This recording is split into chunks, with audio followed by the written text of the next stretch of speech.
Hey everybody, it's Racer PS2 and Electronics Repair here. I got another nice PS2 repair video. Apparently this one has no video. I got this off of eBay, right off the boat there.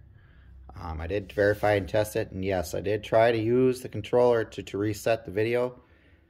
5 times it did not reset. We've got an issue with the board. Let me get this tore down and we'll get down to the board, and we might have a bad encoder. Bad encoder or something like that. Let me get back to this and I'll be back in a little bit. And we're back, folks. I disassembled the board and look at this. Bum, bum, bum. We got liquid damage, everybody.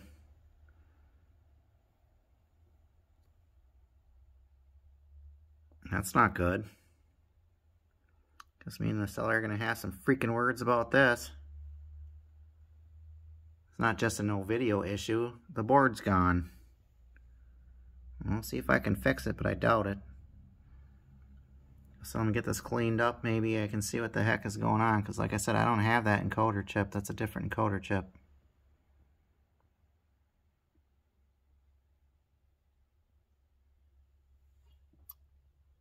It looks like... let me see, close inspection on this thing here. This might have a dark spot in it. Like I said, let me get this cleaned up and we'll see what the heck happens here. Alright guys, I'm going to give you a little tidbit on here about how the board on a PS2 works. Okay, we got our graphics chip here, which is our graphics synthesizer, which is IC202. IC202 is this big puppy right here. And this is a G13 board, by the way, everybody. If you want the part number, it's a B-style laser, which you can switch into a C. I've done it. It's a 1-682-770-11. As you can see, there's a lot of liquid damage on here. So I'm assuming it fried that encoder right there. Okay, I have another one, a good working one. But if you see how populated that is, I might not be able to change it.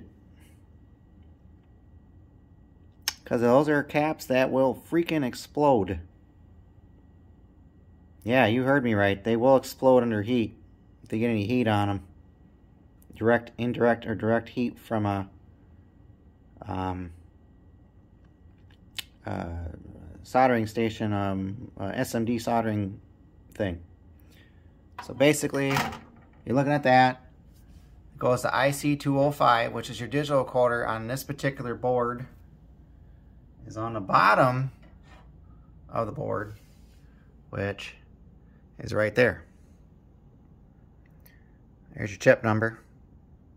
It's a SC447288, unless I got 8B, sorry. PB, and that's proprietary to Sony. Gotta get it off a donor board. But like I said, what I think is wrong with this board, and I'm gonna tell you this right now, is I think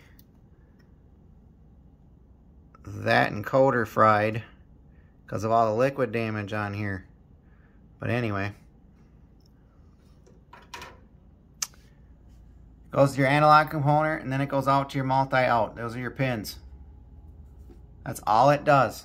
That's all it does is from the clock signal and all that stuff from the processor. That is how it works.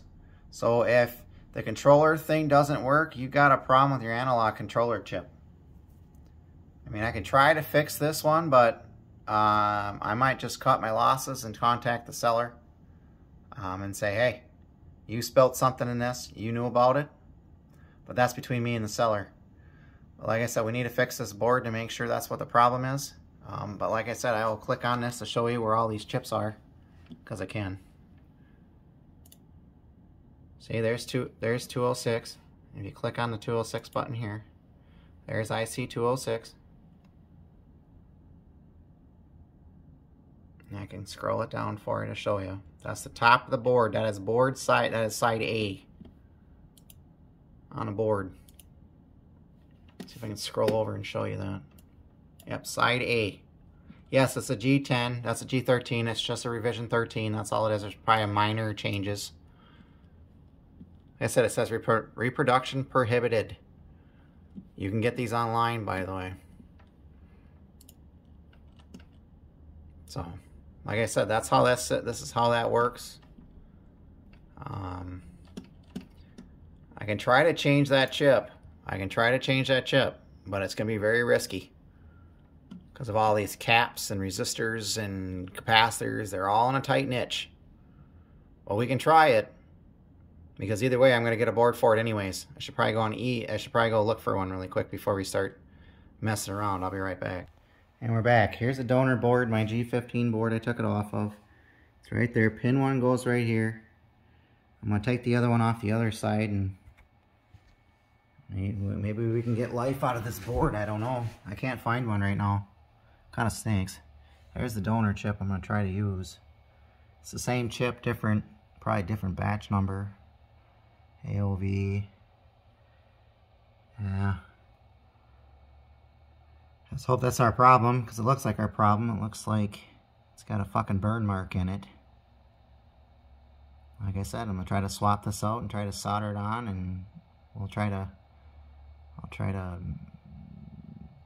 get the pads right and not bridge anything, and hopefully I can do that with an SMD, my SMD hot air station. Like I said, you got a lot of caps I'm a little worried about, because the other board, all the caps are not so close and niched to each other here, because it is a different board design than this one. So we'll see if that's our problem, and we'll make sure she's down, and I'll be back. Alright guys, moment of truth. I'm going to turn it on, see what happens.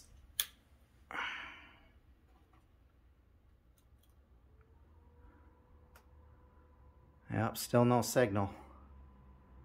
So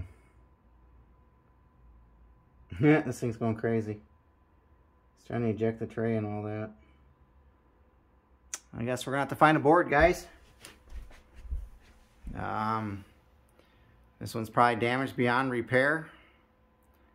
I'm not gonna go into it, but usually if it's that, it's a bad encoder. Like I said, I need to find a board for this one. I'll have to look it up and see if I can find that particular board. And like I said, like I told you, you can't win them all, guys. But yeah, usually when that encoder goes bad, you have no signal issues. Like I said, that one had a burn mark in it. Obviously, I switched with a good known working chip, and this board has too much damage on it through the layers to be able to repair it. That doesn't surprise me none there in the least. Like I said, guys, I'll have to get a board for this, and we'll have to put a part 2 up, and we'll get her fixed, but it's going to cost some more money than what this. See if I can find a decent board at a decent price. I'm gonna talk to somebody on that I know on eBay and see if he can find me one out of one of his PS2 stash. I'm not guaranteeing anything, but I can always try and always hope, because this ain't a bad PS2, guys. Just it needs a little help and a little love. So I'll please like and subscribe, and like I said, I gave you a little lesson there. I hope you enjoyed the video, and hopefully we can get another one up soon and get this one fixed. Like I said, bye-bye for now, and like I said, you can't win them all.